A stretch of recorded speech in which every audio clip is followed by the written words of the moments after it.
Au milieu de la surface du lac baignée par la lueur dorée d'un coucher de soleil silencieux, se dessine la silhouette d'un homme et d'une femme assis l'un en face de l'autre sur une barque en bois. Le prince Rubert saisit soudainement la main de la jeune fille aux cheveux blancs puis appela le nom de Misha d'une voix grave, ce qui la surprit énormément. Ses yeux rouges vifs la fixaient avec tendresse mêlée d'hésitation alors qu'il commençait à avouer qu'il, tout en parlant, la main large du prince toucha doucement le cou de Misha, exprimant le désir de comprendre davantage sa personne. Le visage de Misha devint instantanément rouge de timidité, et elle ne put que bégayer le nom du prince Rubert avec confusion, car dans le cœur de la jeune fille à ce moment-là, elle était extrêmement désemparée, ne comprenant pas pourquoi l'atmosphère entre deux était devenue si intime. Le regard de Rubert devint encore plus perçant alors qu'il continuait à expliquer que tout ce qui s'était passé était à cause d'elle. Pourtant, ses paroles douces activèrent un souvenir de douleur atroce, rappelant à Misha que celui qui était prévenant devant elle l'avait autrefois assassiné de ses propres mains dans sa première vie. La peur l'envahit, faisant trembler légèrement la petite main de Misha qui tomba dans le vide de l'espace sombre. Malgré cela, elle serra sa blessure intérieure pour s'enfoncer seule dans la grotte obscure aux racines entrelacées avec la détermination de se dire qu'elle devait essayer encore un peu plus. Au milieu de l'espace sombre, la petite main de Misha cueillit résolument la tige d'une plante mystérieuse. Elle espérait secrètement que ce bourgeon sauverait Amélia, mais avant qu'elle ne puisse se retourner, un grand cri froid lui ordonnant de ne pas bouger retentit soudainement. Misha se retourna brusquement avec un regard d'effroi total en découvrant le prince Rubert et les gardes debout devant l'entrée de la grotte. Et debout à côté du prince se trouvait Amélia, affichant un visage faible, les larmes aux yeux, appelant son nom avec un air injustement traité. Désemparée par cette apparition illogique, Misha demanda immédiatement la raison pour laquelle sa sœur était venue ici alors que son corps était gravement malade. La réponse à cette inquiétude sincère fut la lame tranchante d'un garde pointée directement sur son visage, menaçant Misha de ne pas s'approcher tandis qu'Amélia feignait l'égarement, ne comprenant pas ce qu'elle disait. Poussée dans l'impasse, Misha fronça les sourcils, confuse, rappelant la vérité évidente qu'Amélia venait de traverser une maladie mortelle entre la vie et la mort. À ce moment, l'enveloppe innocente d'Amélia se brisa complètement pour laisser place à un rictus sournois alors qu'elle calomniait effrontément Misha en prétendant qu'elle inventait des histoires pour lui nuire. Ce revirement cruel fit basculer Misha dans une stupeur totale au point de laisser tomber la précieuse fleur violette au sol en comprenant qu'elle venait de tomber dans le piège d'une personne en parfaite santé. Pourtant, la mise en scène de la méchante n'eut pas le temps d'atteindre son apogée que tout le groupe fut soudainement pris de panique, dégainant leurs épées pour se défendre et hurlant de terreur face à l'apparition terrifiante d'une force mystérieuse s'abattant sur la grotte. La terre et les pierres tremblèrent soudainement et tombèrent, forçant Amélia à se blottir contre la cape du prince Rubert en gémissant de peur. Témoin de cette scène inhabituelle, le chevalier aux cheveux blonds changea immédiatement de visage, transpirant à grosses gouttes et murmurant que c'était certainement le pouvoir maléfique créé par la méchante. Debout juste à côté, le chevalier aux cheveux bruns pressa aussi le prince de reculer car la situation était trop dangereuse, proposant en même temps qu'ils achèvent la méchante sorcière ici même. La sentence de mort cruelle fut prononcée juste avant le jour du procès officiel, laissant Misha les yeux écarquillés de stupeur alors que le prince rejetait froidement la proposition de ses subordonnés d'évacuer avec Amélia. Car c'était le prince Rubert lui-même qui dégaina résolument son épée tranchante de son fourreau et déclara qu'il l'exécuterait lui-même comme un dernier respect pour celle qui allait sacrifier sa vie pour le royaume. Le nom complet de Misha résonna froidement, accompagné de la condamnation de la méchante, rendant ses yeux bleus brièvement tristes et silencieux,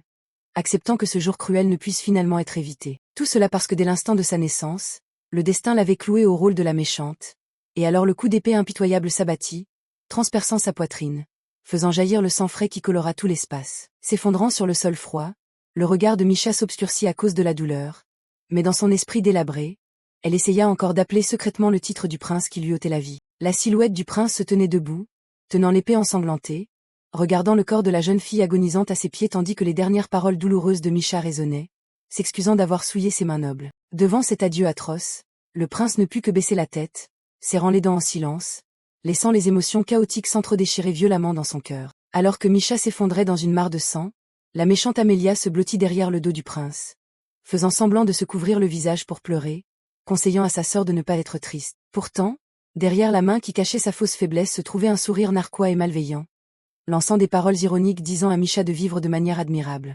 Immédiatement après, elle retira complètement son masque de sainteté pour révéler une expression délirante et effrayante, tirant la langue pour se moquer et suppliant la mourante de s'efforcer de continuer à vivre. Le choc de ce visage cruel fit sursauter Misha qui se réveilla les yeux grands ouverts de stupeur.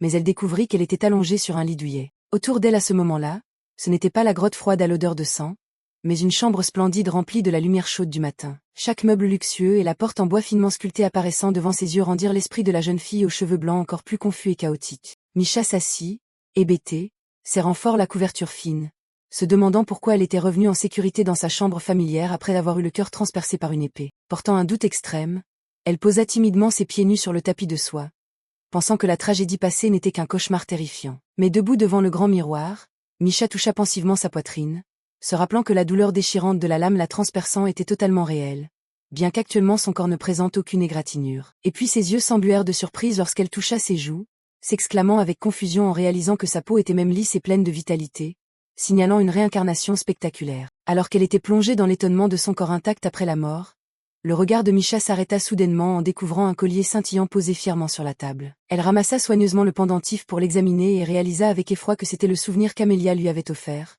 mais qu'elle avait clairement perdu dans sa vie antérieure. Fixant la gemme rouge vif au centre du soleil d'argent, Misha fronça les sourcils et commença à relier les fragments de souvenirs qui lui revenaient à l'esprit. Elle pensa que ce chaos avait probablement commencé au moment où elle risquait sa vie pour cueillir la fleur violette pour sa sœur.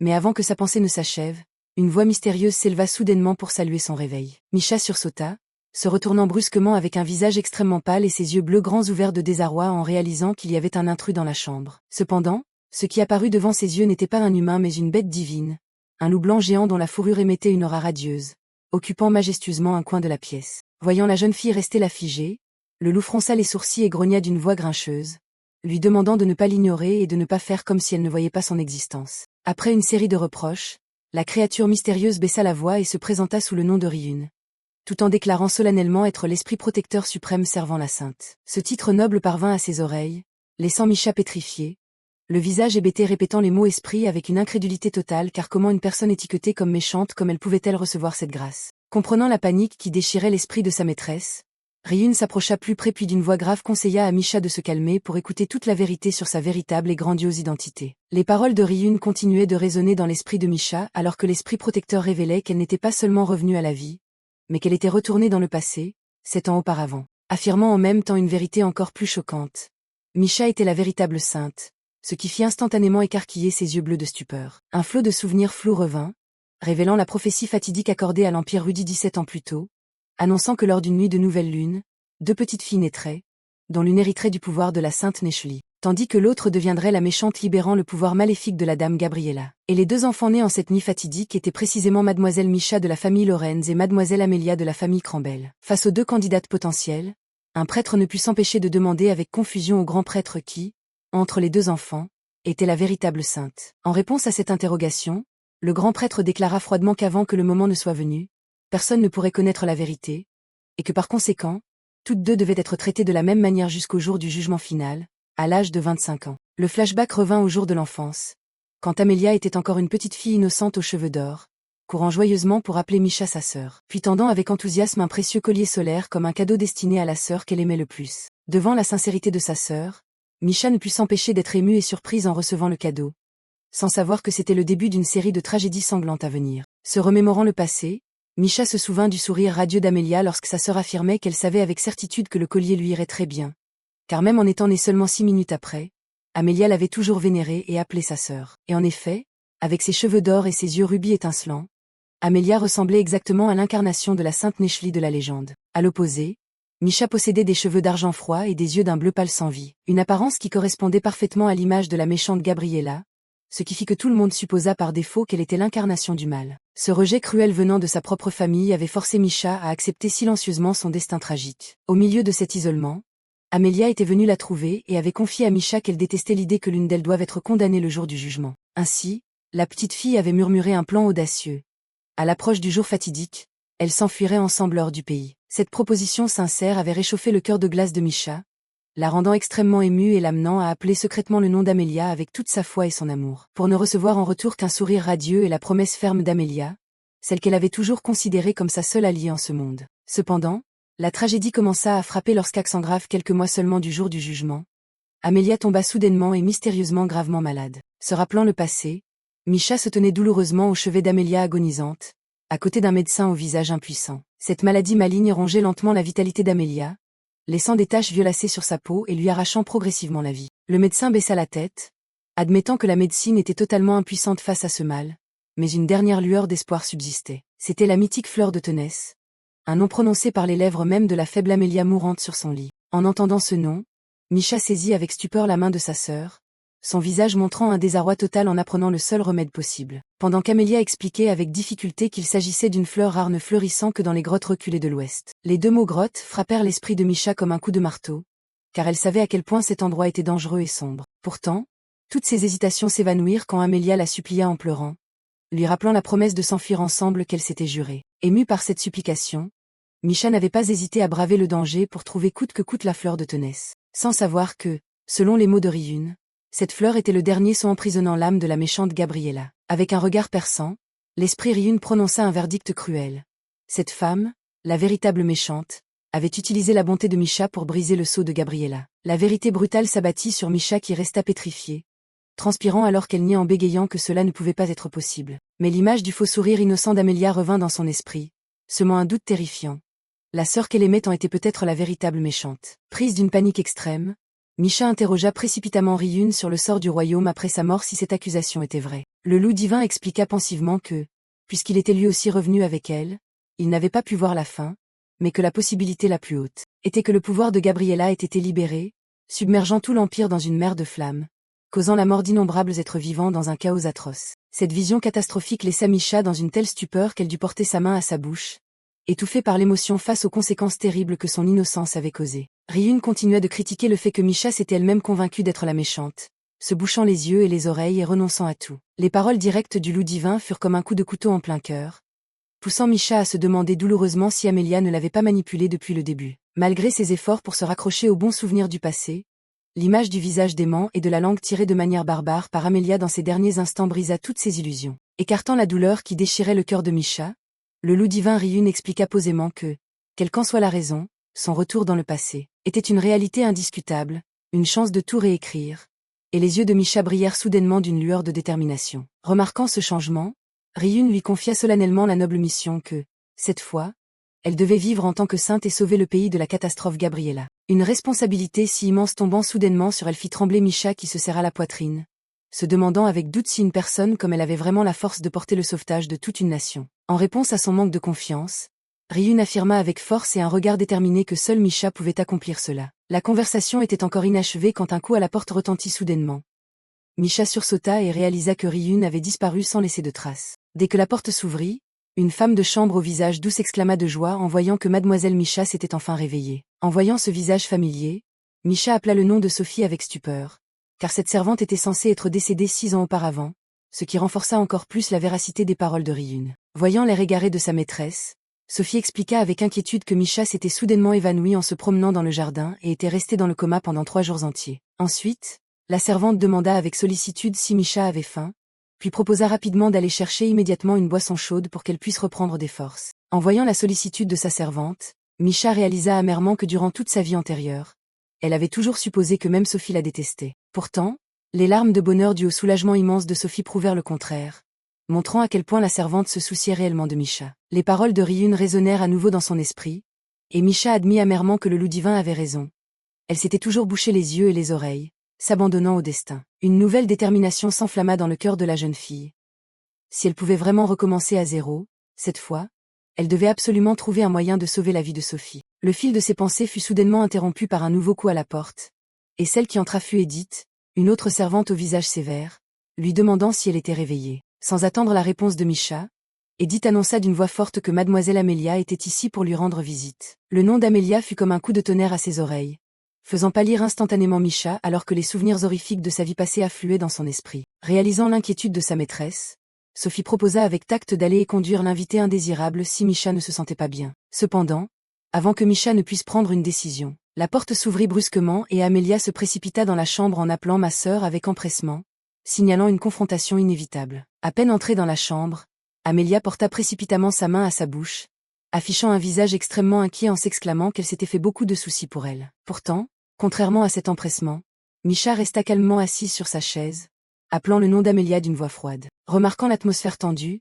la servante Sophie s'avança rapidement pour rappeler respectueusement à Amelia que mademoiselle Misha était encore en convalescence. Ignorant l'avertissement, Amelia s'assit immédiatement et saisit fermement la main de Misha, les yeux larmoyants, exprimant un bonheur infini en croyant que sa sœur se réveillerait. Cependant, ces paroles douces auxquelles la Misha de la vie passée aurait cru sincèrement. Maintenant qu'elle connaissait toute la vérité, elle n'était plus que des mensonges creux à ses oreilles. Après un moment de silence, Misha appela froidement Amelia par son nom. Elle demanda fermement à sa sœur d'aller attendre au salon pendant qu'elle changeait de tenue. Un acte qui laissa Sophie et Amelia stupéfaites. Toutefois, Amelia retrouva rapidement son visage souriant, répondant qu'elle avait compris tandis que son regard brillait d'une lueur de calcul. Cela dit, elle tourna le dos et partit, la porte de la chambre se refermant, signalant qu'une nouvelle pièce de théâtre était sur le point de commencer. Plongée dans la déception, Misha réalisa avec amertume qu'elle avait été trop stupide de croire autrefois à l'intérêt hypocrite d'Amelia. Elle pensa en elle-même que pour elle n'était probablement qu'un pion pratique, rien de plus. Misha se jura qu'à partir de maintenant, elle devait démasquer elle-même le vrai visage de sa sœur. Face à Amelia, Misha ne garda qu'une attitude froide en répondant à ses appels intimes. Déterminée à abandonner la naïveté de sa vie passée, Misha appela froidement Amelia et s'excusa de l'avoir fait attendre si longtemps. Amelia demanda d'un air faussement amical à sa sœur son avis sur le choix des tenues pour le prochain bal d'anniversaire du prince Rubert, faisant froncer les sourcils de Misha qui répondit calmement qu'elle était au courant de tout. Intérieurement, Misha réalisa que le moment présent se situait juste avant leur bal de débutante et juste avant le 20e anniversaire du prince Rubert. Le décor était le salon luxueux où elle et Amelia discutaient, servis par les domestiques. Amelia dit que le thé serait bientôt prêt alors que ses mains versaient toujours le thé comme une sœur exemplaire. L'intendante Edith, au visage âgé et sournois, présenta fièrement un modèle de robe de soirée qu'elle jugeait absolument magnifique. En entendant cela, Amelia afficha un sourire radieux et exprima sa vive attente pour cette pièce qui allait être achevée. Témoin de cette scène, Misha se souvint qu'Edith était celle qui détenait le pouvoir réel dans le manoir et l'avait traitée très injustement dans sa vie antérieure. Les souvenirs revinrent, montrant Edith lui préparant autrefois la robe au motif d'étoiles scintillantes pour afficher ses sentiments envers le prince devant la foule. Pour qu'immédiatement après, ce soit Amelia qui persuade avec enthousiasme que sa sœur était la personne la plus apte pour la première danse. C'était cet arrangement qui avait poussé la noblesse à insulter Misha, la traitant de sorcière cupide essayant de se faire remarquer avec une robe criarde pour séduire le prince. Maintenant qu'elle était revenue dans le passé, Misha réalisa avec horreur que même cette robe fatidique n'était qu'un pion dans le plan cruel d'Amelia. Dans l'espace calme du salon, elle resta assise en silence face à sa sœur pour chercher les failles derrière le masque de sainteté. Amelia se moquait intérieurement de sa sœur qui gardait toujours le même visage mélancolique et idiot qu'autrefois, se félicitant qu'elle ne comprendrait jamais rien. Elle continua de maintenir son faux sourire, ignorant que Misha lisait maintenant dans son cœur et était prête pour une riposte impitoyable. Amelia but une gorgée de thé avec un sourire malveillant, complotant secrètement d'utiliser la fête à venir pour affirmer son statut de sainte et écraser une fois de plus l'honneur de sa sœur. Son doux appel ma sœur ramena soudainement Misha à la réalité, la rendant extrêmement vigilante face à cette hypocrisie familière. Amelia commença à feindre de suggérer que Misha se charge de la première danse avec le prince car elle jugeait ses talents de danseuse exceptionnels. Devant ce vieux piège, la main de Misha trembla légèrement. Mais cette fois ce n'était pas de peur, mais pour contenir le dégoût qui montait en elle. Au lieu de s'incliner avec soumission, elle refusa catégoriquement et suggéra qu'Amelia effectue elle-même cette danse d'honneur, laissant cette dernière pétrifiée de stupeur. La stupéfaction se lisait clairement sur le visage d'Amelia alors que son plan parfait, qui aurait dû se dérouler selon ses souhaits, déviait soudainement à cause de la fermeté de Misha. Elle était secrètement furieuse de voir celle qui ne savait qu'obéir oser maintenant rejeter une proposition que n'importe quelle jeune fille considérait comme un immense honneur. Amelia changea immédiatement de tactique en demandant d'un air faussement inquiet si la santé de Misha était au point de devoir refuser ce privilège. Dans le cœur de la méchante à ce moment-là, une colère bouillonnante lui donnait envie que sa sœur se taise et obéisse docilement comme un pion inutile. L'atmosphère devint encore plus tendue lorsque l'homme puissant de la maison apparut soudainement, reprochant à Misha d'oser exprimer son opinion personnelle aujourd'hui. Olga plissa les yeux vers Misha d'un air menaçant en lui demandant si elle tramait secrètement un complot sombre derrière ce changement d'attitude. Tandis qu'Amelia feignait un sourire radieux pour accueillir son frère, Misha gardait un visage impassible pour cacher ses mauvais pressentiments. La main de Misha agrippa discrètement le PAN de sa robe de soie dans un effort pour trouver un prétexte valable afin de nier la méfiance cruelle de sa famille. Elle avança résolument l'argument que sa taille causerait une pression trop forte pour le prince et gâcherait l'atmosphère de la danse d'ouverture. Elle utilisa même habilement l'excuse de vouloir préserver la face des autres demoiselles pour éviter de devenir elle-même le centre de la haine. Ces paroles pleines de finesse firent soudainement changer Olga d'attitude. Il acquiesça et proposa à Amelia de remplacer sa sœur pour cette danse d'honneur. Le regard du frère aîné se fit pensif en réalisant la pertinence inhabituelle du comportement de cette sœur jadis considérée comme la méchante. Olga affirma haut et fort que c'était un bon plan pour le bien du prince, tandis qu'Amelia recommença à feindre l'inquiétude, craignant de ne pas être à la hauteur. Pourtant, dès qu'elle fut hors de vue, Amelia froissa violemment sa robe avec fureur, maudissant intérieurement l'intervention de Misha qui avait ruiné son scénario parfait. Laissant la rage de l'antagoniste derrière elle, Misha monta silencieusement dans le carrosse qui l'attendait pour commencer son retournement de situation spectaculaire lors de la fête d'anniversaire du prince. Olga plissa les yeux en réfléchissant au changement étrange de sa sœur qui, auparavant, n'avait jamais osé exprimer une opinion personnelle. Le fait que Misha propose soudainement une suggestion aussi raisonnable le laissait dans une surprise mêlée d'un doute extrême. Le regard d'Olga brilla d'une lueur d'examen en se demandant s'il s'agissait d'un complot insidieux et il décida de lui faire passer un petit test pour sonder son cœur. Il demanda froidement à Misha, puisqu'il comptait sortir avec des amis le lendemain, s'il valait mieux choisir la chasse ou la pêche comme option. Misha pinça légèrement les lèvres, se souvenant que dans sa vie antérieure, Elle n'aurait su que répondre avec embarras que son frère devait faire ce qui lui plaisait. Mais maintenant, elle regarda Olga droit dans les yeux et lui suggéra de manière inattendue de consacrer plutôt son temps à une partie de Go. Cette réponse décalée laissa Olga stupéfait, lui demandant pourquoi jouer aux échecs alors qu'il l'interrogeait sur la chasse et la pêche. Misha ne se démonta pas et pointa calmement le ciel élevé en expliquant que bien que le temps soit magnifique aujourd'hui, elle affirma avec certitude qu'il pleuvrait sûrement demain, laissant Olga muet de stupeur devant une telle assurance inhabituelle. Finalement, Misha tourna le dos et partit pour rejoindre sa chambre, ignorant le regard empli de suspicion de son frère fixé sur son dos. Misha marchait l'esprit troublé en réalisant que cette réalité changeait progressivement vers une direction totalement différente de sa vie passée. De retour dans sa chambre, elle se demanda, pensive, pourquoi son frère si froid avait soudainement pris l'initiative de demander l'avis d'une paria comme elle. Au milieu du silence, la bête divine Ryun apparut brusquement, sa fourrure d'un blanc pur dégageant une aura radieuse, ce qui ne manqua pas d'étonner Misha. Le loup divin la regarda d'un air profond et la félicita d'avoir agi avec brio lors de la confrontation précédente. Recevant ses éloges, la servante de la sainte joignit timidement les mains, demandant avec réserve si cet esprit protecteur l'avait toujours surveillée. Le regard de Ryun devint plus perçant que jamais, comme s'il voulait transpercer tous les masques que Misha s'efforçait de créer. Il affirma solennellement être resté à ses côtés depuis l'instant de sa naissance et comprendre parfaitement la nature réelle de sa maîtresse. Devant l'expression mélancolique de la jeune fille, la bête divine la consola doucement en disant que Misha n'était ni lente ni stupide comme les gens l'insultaient, qu'au contraire, elle était une personne extrêmement intelligente, mais que ses pensées aiguisées avaient été cruellement étouffées par son environnement de vie hostile dès le berceau. Misha écarquilla les yeux de stupeur quand Ryun révéla le secret choquant.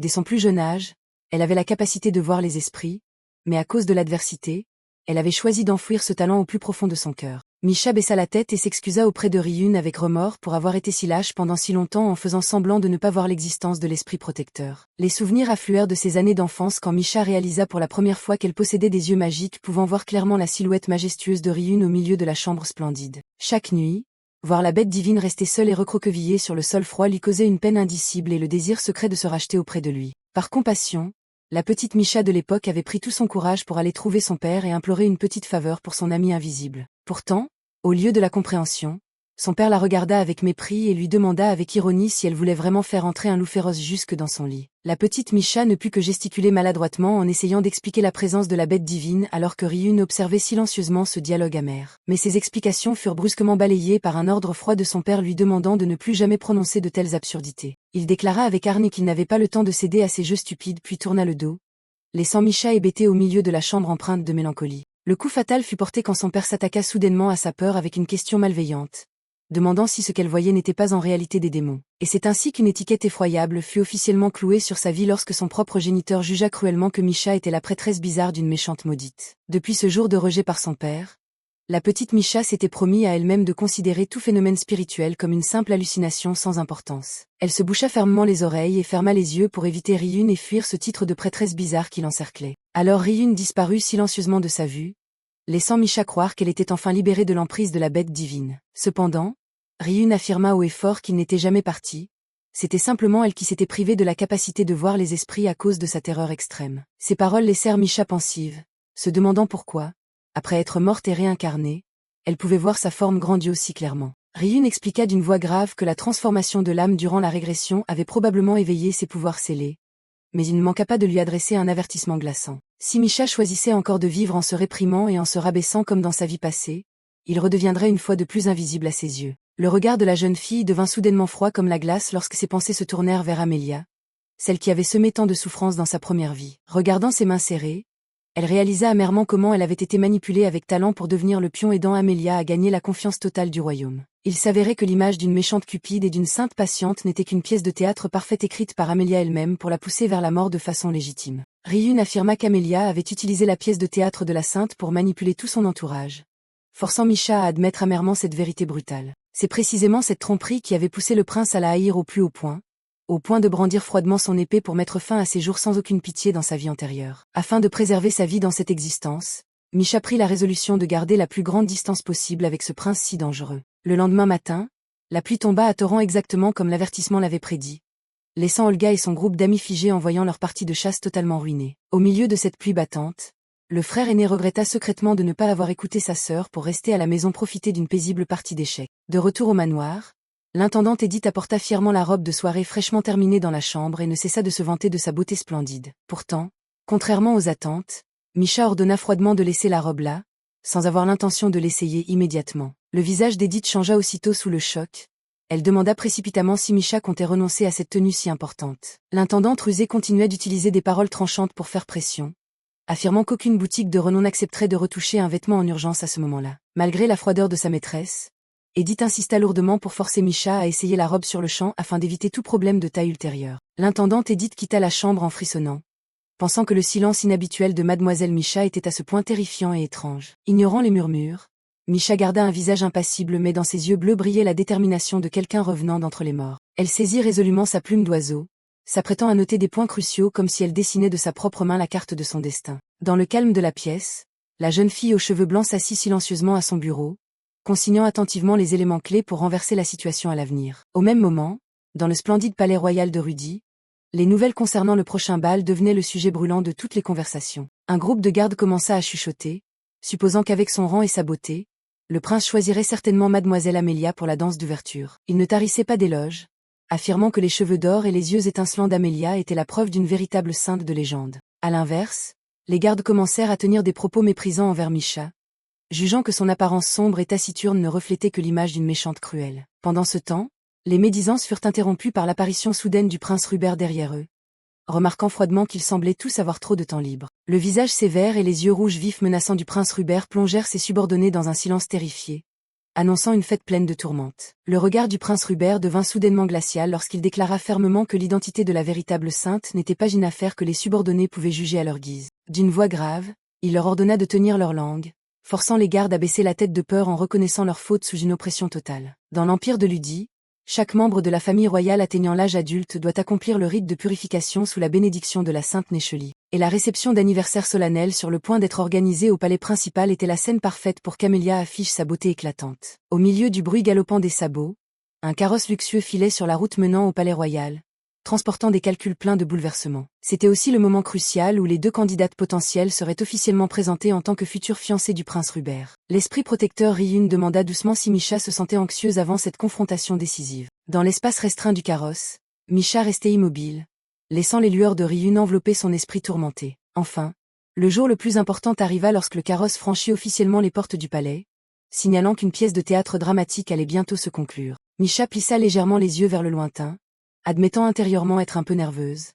Mais elle ne s'autorisait absolument pas à échouer pour cette unique chance. Le regard de la bête divine Ryun se fit soudainement doux alors qu'il murmurait des paroles apaisantes pour que Misha ne s'inquiète pas trop de ce qui allait suivre. L'affirmation qu'elle ne commettrait absolument aucune erreur cette fois agit comme un remède moral renforçant la volonté de Misha avant d'entrer dans le palais. Le carrosse luxueux portant le destin de tout l'Empire s'arrêta enfin au milieu de la cour du palais baigné par le coucher du soleil. Dès que la porte s'ouvrit, Misha serra légèrement sa robe pour se préparer à affronter les regards méprisants auxquels elle pensait d'être trop habituée. Cependant, la présence d'Olga juste au pied du carrosse lui souhaitant la bienvenue laissa son esprit un court instant dans un état de stupéfaction. Le frère aîné autrefois si froid attendait là et reprocha doucement à sa sœur de l'avoir fait attendre trop longtemps, laissant Misha s'exclamer dans un désarroi total. La situation devint encore plus incroyable quand Olga tendit spontanément sa main large et proposa avec sollicitude à Misha de la saisir pour qu'il l'aide à descendre solennellement. Un sentiment de confusion envahit Misha qui ne put que poser timidement sa main dans la sienne, murmurant un merci tandis que son cœur battait d'incertitude. Car dans sa première vie sanglante, cette escorte fraternelle n'avait jamais eu lieu une seule fois, peu importe ses désirs. Misha observa silencieusement le profil sévère d'Olga et se souvint amèrement du regard méprisant qu'il lui lançait autrefois. Misha leva les yeux avec doute, demandant timidement si ce frère qu'il avait toujours rejeté était réellement venu l'accueillir. Olga esquissa un léger sourire, affirmant haut et fort qu'escorter personnellement sa propre sœur était le devoir évident d'un frère. Devant cette sollicitude inhabituelle, Misha resta un moment pensive, se demandant ce qui avait bien pu faire tourner la roue du destin si loin de ses souvenirs douloureux. Car depuis sa confrontation avec Amélia, Misha partageait de plus en plus souvent ses repas avec son puissant frère dans l'atmosphère calme du manoir. Particulièrement quand Olga s'intéressa de lui-même à la préparation de sa tenue pour la fête, la rendant d'abord vigilante, pensant à un autre complot machiavélique de sa sœur. Pourtant, son regard déterminé l'aida à réaliser que, cette fois, il n'avait vraiment aucune intention sombre. La jeune fille aux cheveux blancs s'enfonça dans ses pensées, se demandant si ses actions fermes précédentes avaient involontairement éveillé l'intérêt de ce frère glacial. Se dirigeant vers la salle de réception, Olga pressa Misha de se dépêcher car le roi attendait, son expression ayant totalement abandonné le mépris habituel. Une sensation de chaleur se propagea quand Misha posa doucement sa main sur le bras d'Olga, murmurant un merci sincère au lieu de l'évitement qu'elle pratiquait depuis longtemps. Ses yeux brillaient de confiance en pensant que dans ce moment de tension extrême, avoir son frère à ses côtés était son plus précieux remède. Olga afficha une moue orgueilleuse en demandant à Misha d'être reconnaissante d'avoir un frère aussi exceptionnel pour l'escorter. Pendant ce temps, dans la salle d'attente, Amelia se demandait avec impatience où était sa sœur pour être en retard au point de faire attendre tout le monde. Elle feignit de vouloir admirer et complimenter la robe de Misha avant que le prince Rubert ne fasse son apparition officielle. Mais son père balaya l'idée et rappela d'une voix grave à Amelia qu'elle devait être reconnue comme la sainte par le public à tout prix. Il insista sur le fait que seulement si la famille produisait une sainte, leur rang s'élèverait à celui de duc et leur gloire durerait éternellement. Le regard du père devint cruel en ordonnant à Amelia de ne laisser absolument aucune chance à Misha de briller plus qu'elle. En réponse à cette ambition, Amelia esquissa un sourire malveillant et affirma solennellement à son père qu'elle avait parfaitement compris. Immédiatement, elle reprit son visage de sainte, joignant les mains pour feindre de prier pour le bonheur de son père et du peuple avec beaucoup de théâtralité. Juste à ce moment, les portes de la salle s'ouvrirent, et la présence de Misha fit sursauter Amelia de surprise avant qu'elle ne retrouve rapidement son air chaleureux. Amelia courut avec empressement vers sa sœur en l'appelant d'un sourire radieux, ouvrant officiellement le bal d'une confrontation pleine de ruses au sein du palais royal. Amelia écarquilla les yeux de stupeur en voyant la nouvelle apparence de Misha, son plan pour écraser l'honneur de sa sœur semblant vaciller violemment. Elle feignit aussitôt la surprise devant son apparition pour cacher le désarroi qui montait en elle. Devant elle se tenait une Misha élégante dans une robe bleue raffinée au lieu de la tenue criarde de sa vie passée, forçant Amelia à s'interroger sur l'étrangeté de ce vêtement. Elle continua d'utiliser des paroles acérées pour ironiser, disant avoir entendu que sa sœur porterait une création splendide et se demandant pourquoi les choses en étaient arrivées là. Amelia hurlait intérieurement face à l'échec de son plan, feignant de demander si sa sœur n'avait même pas eu le temps de mettre sa tenue de fête. En réponse à cette hypocrisie, Misha affirma simplement avec calme que c'était le vêtement qu'elle avait choisi pour aujourd'hui, laissant Amelia totalement muette. La confrontation tendue fut interrompue par l'annonce d'un officier signalant que l'heure du grand banquet était arrivée, les forçant à entrer ensemble sur la scène principale. Les portes de la salle étincelantes s'ouvrirent, et le prince Rubert, l'étoile de tout l'Empire, entra fièrement sous les acclamations nourries de la noblesse. Vint ensuite la présentation solennelle des candidates pour le titre de sainte, commençant par mademoiselle Misha Lorenz dégageant un charisme pur bien différent de sa vie passée. Et enfin mademoiselle Amelia Crambel s'avança aussi magnifiquement avec un sourire radieux cachant ses intentions, commençant officiellement la pièce pour renverser les positions au milieu de la fête royale. Le prince Rubert s'avança fièrement dans la salle entre les deux demoiselles, mais derrière ce faste se cachait une confrontation fatidique sur le point d'éclater. La foule des nobles ne cessait de murmurer des louanges sur la beauté éclatante d'Amelia, croyant fermement qu'elle était la véritable incarnation de la sainte Néchelie. Pourtant, le charisme élégant et la tenue pleine de mystère de Misha renversèrent soudainement la situation, forçant la haute société à reconsidérer celle qu'il jugeait autrefois comme une méchante sombre. La voix forte annonçant le soleil et la lune de l'Empire, l'empereur et l'impératrice, résonna, signalant le début d'un rite changeant le destin. Assis sur leur trône majestueux, le couple le plus puissant du royaume observait silencieusement l'héritier alors qu'il entrait officiellement dans l'âge adulte. Le prince Rubert posa solennellement sa main sur son cœur, rapportant être prêt à recevoir la bénédiction sacrée selon la tradition royale. L'empereur regarda son fils avec espoir, lui rappelant de redoubler d'efforts pour être digne de porter la lumière solaire pour les générations futures. Au milieu de l'éclat radieux de la salle, les deux candidates à la sainteté encadraient le prince, créant une pression invisible qui forçait tous les invités à retenir leur souffle. Au moment du point culminant, Rubert tendit soudainement sa main galante vers l'avant, laissant Amelia certaine qu'elle allait enfin toucher à la gloire suprême. Mais le regard du prince était profond et indéchiffrable lorsqu'il demanda d'une voix grave qui était réellement digne d'accomplir avec lui cette danse d'ouverture fatidique. La musique mélodieuse de l'orchestre symphonique s'éleva pour commencer le somptueux banquet royal, où tous les regards se tournaient vers la scène principale. Le prince Rubert guidait Amelia dans une danse d'ouverture romantique, créant une scène parfaite de conte de fées qui émerveillait tout le monde. La coordination rythmée entre le prince élégant et la jeune fille blonde faisait croire à la foule qu'Amelia était la plus belle sainte tant attendue. Quand la musique s'arrêta, tous deux s'inclinèrent sous des applaudissements nourris, marquant des débuts extrêmement éclatants et réussis. Les éloges incessants des jeunes filles de la noblesse entourant Amelia firent d'elle instantanément le centre de l'admiration et d'un respect absolu. Bien qu'elle répondît par un sourire, une lueur d'inquiétude et de froideur apparut brièvement dans son regard, sentant que son plan subissait un certain décalage. Remarquant son visage légèrement sombre, les invités aux alentours commencèrent à demander avec inquiétude si un incident s'était produit durant la danse. Immédiatement, Amelia feignit d'être pitoyable et dit qu'elle était simplement trop préoccupée par la situation de sa sœur, mademoiselle Misha. Mais en réalité, elle était en proie à une panique totale, se mordant les doigts car elle ne s'attendait pas à ce que Misha osât ne pas porter la robe au motif d'étoile qu'elle avait préparée. Les rumeurs commencèrent à se propager dans toute la salle, laissant la foule stupéfaite en réalisant que la tenue de Misha était totalement différente de leurs prévisions. Misha se tenait au milieu de la salle de banquet dans sa robe bleue splendide, mais le cœur lourd d'inquiétude, réalisant qu'elle avait délibérément supprimé les marques d'affection sur sa tenue, craignant que cela ne mît le roi en colère. La musique symphonique résonnait avec intensité comme pour presser l'atmosphère tendue, annonçant un moment fatidique sur le point de se dérouler devant toute la noblesse. Des pas autoritaires s'approchèrent sur le tapis rouge, interrompant les pensées de Mischa lorsqu'une voix basse appela soudainement son nom. Le prince Rubert s'avança avec un air détaché,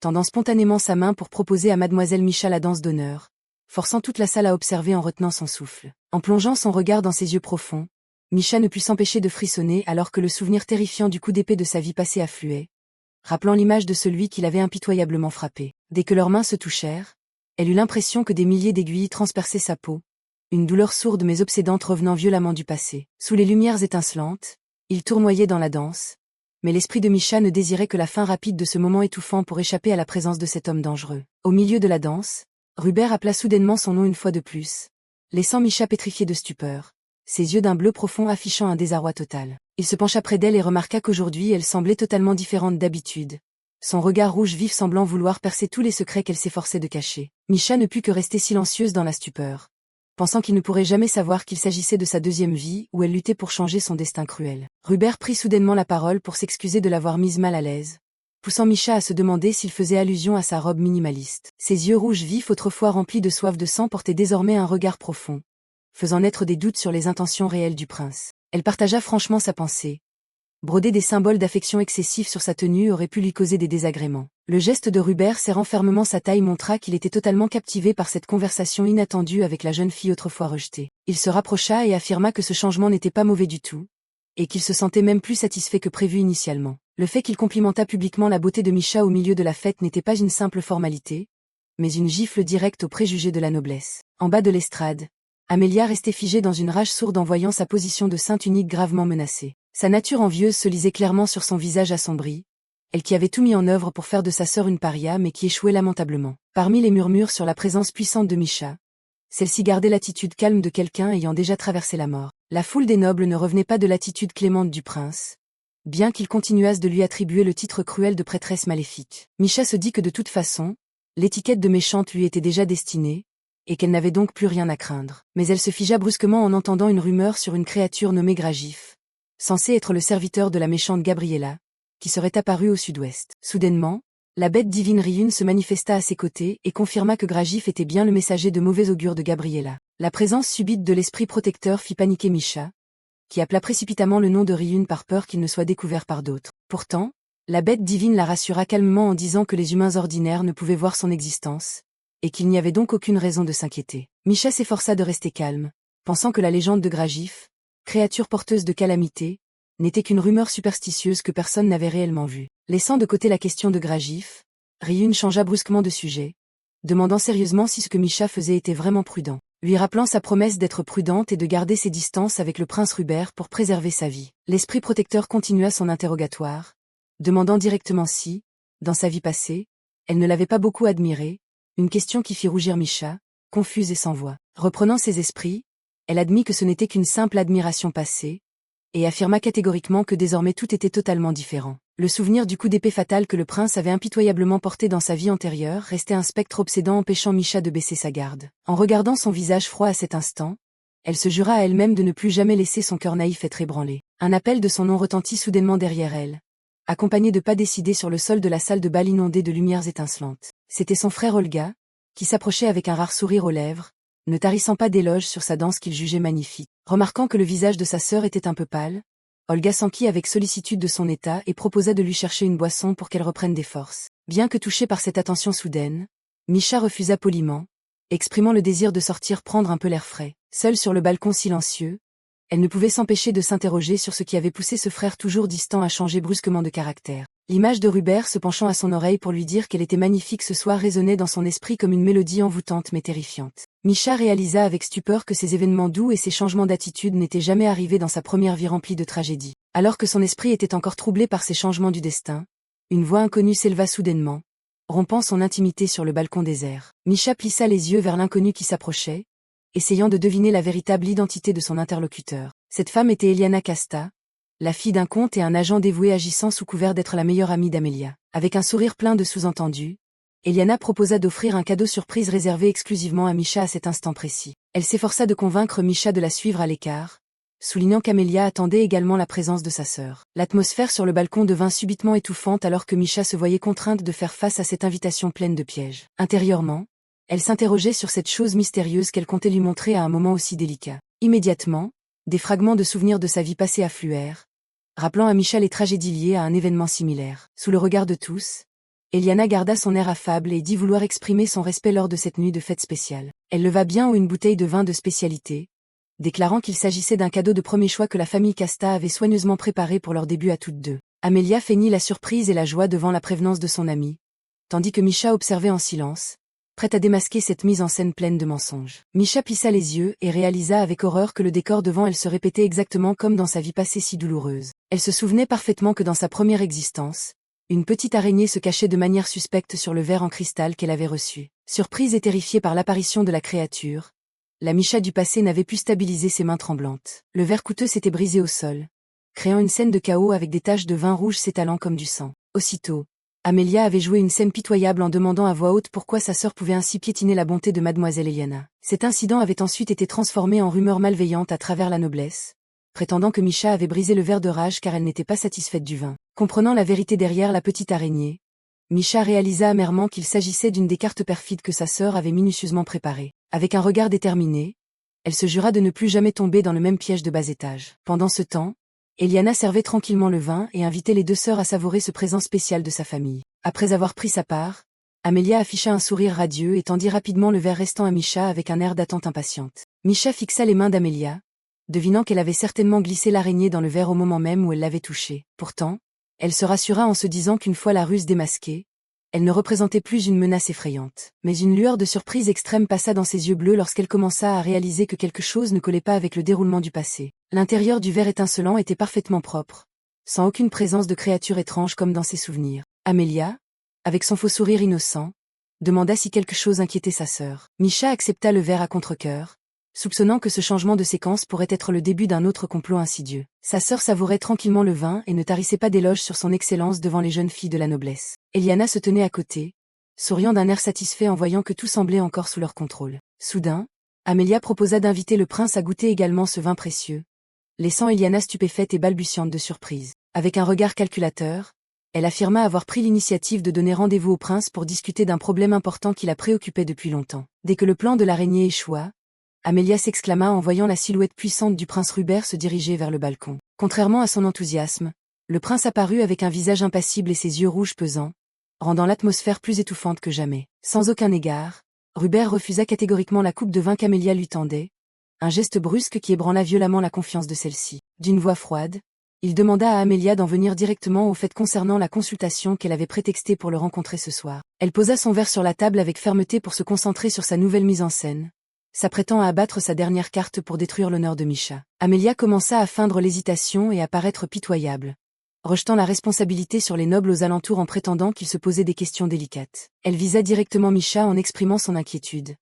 Le fait que sa sœur portât une robe sans motif d'étoile pourrait être considéré comme un acte d'irrévérence. Avec une expression d'inquiétude totalement feinte, Amelia insista sur le fait que tout le monde craignait que cela ne déplut au prince vénéré. Elle n'oublia pas d'affirmer qu'elle croyait seulement à une erreur involontaire, acculant délibérément Misha à s'expliquer sur sa faute devant Rubert. Sous cette enveloppe de sainte se cachait le regard acéré et calculateur d'Amelia, qui continuait de tisser la toile pour ruiner totalement l'avenir de sa sœur. Misha plissa les yeux vers sa sœur, confirmant intérieurement que c'était le véritable objectif d'Amelia, rabaisser son honneur devant la famille royale. Pourtant, le prince Rubert intervint brusquement, demandant froidement à Amelia pourquoi elle osait affirmer que la robe de Misha manquait de motifs d'étoile. Son regard rouge vif et autoritaire se fixa sur la broderie extrêmement raffinée juste sur la poitrine de Misha, forçant toute l'assistance à retenir son souffle. Ce n'était pas un ornement ordinaire, mais la représentation des trajectoires mystérieuses des étoiles durant une nuit d'hiver glacial. Cette vérité fut comme une douche froide pour Amelia et ses complices, qui restèrent figés de stupeur face à ce retournement de situation. Misha fut stupéfaite de réaliser que ce prince considéré comme un sang-froid dans sa vie passée pouvait percevoir la finesse et l'intelligence qu'elle avait mis tant d'ardeur à préparer. Rubert continuait d'ironiser sur la noblesse, les qualifiant d'ignorants incapables de reconnaître l'habileté symbolique et noble de mademoiselle Misha. Alors qu'Amelia tremblait de honte, le prince appela soudainement son nom avec un ton chargé d'un dégoût profond. Il s'approcha et demanda ironiquement si ce qui se trouvait sur la tenue d'Amelia était sa façon d'exprimer sa prévenance et sa dignité. Tout le masque de sainte d'Amelia se brisa officiellement lorsqu'elle vit avec horreur une chenille verte répugnante ramper tranquillement sur sa robe splendide. Indifférent à l'effondrement d'Amelia, le prince Rubert appela doucement Misha, laissant sa sœur pétrifiée par une rancœur extrême. Il toucha doucement sa main et exprima le désir de discuter sérieusement et calmement une fois de plus ici même. Face à cet intérêt inhabituel de celui qui l'avait tué, Misha ne put que répondre avec confusion qu'elle était honorée de son attention. Au moment où la situation devenait embarrassante, l'appel d'Olga retentit au loin comme un sauveur brisant l'atmosphère pesante. Misha se réjouit intérieurement, pensant que c'était le moment idéal pour s'éloigner du prince dangereux. Olga s'avança précipitamment pour saluer, ne manquant pas de demander au prince si sa sœur avait commis quelque offense. Sans perdre le rythme, Misha s'agrippa au bras de son frère, prétextant qu'il était temps de rentrer pour prendre congé rapidement. Rubert resta silencieux, regardant leur silhouette s'éloigner dans la nuit, lançant un adieu froid mais indéchiffrable. Alors qu'elle pensait que la tempête était passée, une nouvelle annonce au manoir le lendemain matin fit frissonner Misha de peur. La servante Sophie l'informa que son puissant père était officiellement de retour et ordonnait à Misha de venir le voir immédiatement. À peine échappé des bras du prince, Misha devait faire face à une autre mauvaise nouvelle. Le retour de son père et sa demande d'audience. Elle marchait lentement dans le long couloir, reprochant intérieurement à son père son absence délibérée à la fête uniquement pour marquer son rejet total. Devant la porte solennelle du bureau, Misha poussa un soupir, pensant que la haine que son père lui vouait était probablement la seule chose qui ne changerait jamais.